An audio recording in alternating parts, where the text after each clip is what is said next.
It was a crisp summer night in the small town of Villisca, Iowa, where the Moore family had just finished a peaceful dinner. The year was 1912, and the town, with its cobblestone streets and white picket fences, appeared to be a perfect image of rural America. But behind the calm, something darker was lurking, something that would turn this quiet town into the epicenter of a chilling mystery that would haunt its residents forever.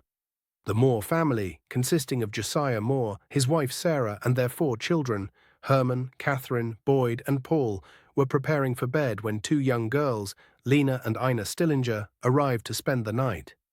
The girls, who were friends of the Moore children, had come over to sleep at their house while their parents went out to attend an event in town. What was supposed to be a peaceful evening of laughter and comfort turned into a night of unspeakable horror. As the night wore on, the house grew still, and the soft murmur of wind outside began to fade. At some point, an intruder, armed with an axe, made his way inside the house. It was unclear how the killer entered the house, but it's believed that he had been watching the Moore family for days, waiting for the right moment to strike. The crime was discovered the next morning. The Stillinger sisters' parents were the first to notice that their daughters hadn't returned home.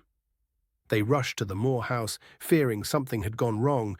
What they found when they arrived would forever alter the town of Villisca. The scene inside the house was like something out of a nightmare. The bodies of the Moore family and the 2 girls lay scattered throughout the house. The killer had been thorough. Each victim had been bludgeoned with the axe, struck with such force that their skulls were crushed. What was particularly chilling was the way the murderer had covered his tracks.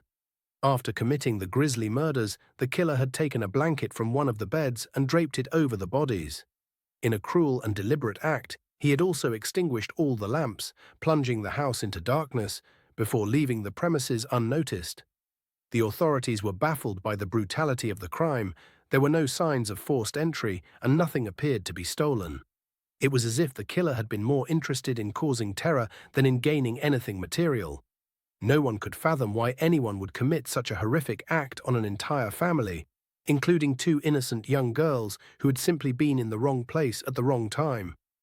Local detectives launched an investigation, but there were no immediate leads. Villisca was a small town, and the residents were all familiar with each other. The idea of a stranger coming into their midst and committing such a savage act seemed unthinkable. In the days that followed, rumors began to swirl. Some believed it was the work of a vagrant passing through town. Others suspected it could be the act of someone within the community, someone who knew the Moore family well enough to have access to their home. One theory that persisted was the notion that the killer had been watching the Moore house for weeks, waiting for the family to be vulnerable.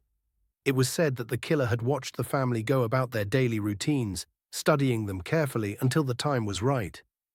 But what made the crime even more disturbing was the fact that the murderer had struck in the dead of night when everyone in the house was fast asleep, making it even easier to carry out the brutal acts. Over time, various suspects were considered, but none could be definitively linked to the crime. A few years after the murders, a man named Reverend George Kelly, who had visited Villisca during the time of the murders, was briefly considered a suspect. Kelly had a history of mental instability and had been acting erratically before and after the killings. However, despite being questioned by police, he was never charged, and the case remained unsolved. As the years went by, Villisca tried to return to normal, but the shadow of the axe murders loomed over the town, and the once idyllic community could never forget the horror that had unfolded within the walls of the Moore house. Even as the decades passed, the memory of that night remained a part of the town's identity, and it continued to haunt the people who lived there. In the years following the crime, strange occurrences began to plague the Moore house. People who visited the property reported feeling an eerie presence, as if the spirits of the victims still lingered in the rooms. Some claimed to have heard faint whispers in the dead of night, while others reported seeing ghostly figures through the windows of the house. Over time, the house became known as one of the most haunted places in the United States. People from all over the country came to visit the house, hoping to catch a glimpse of the supernatural foe.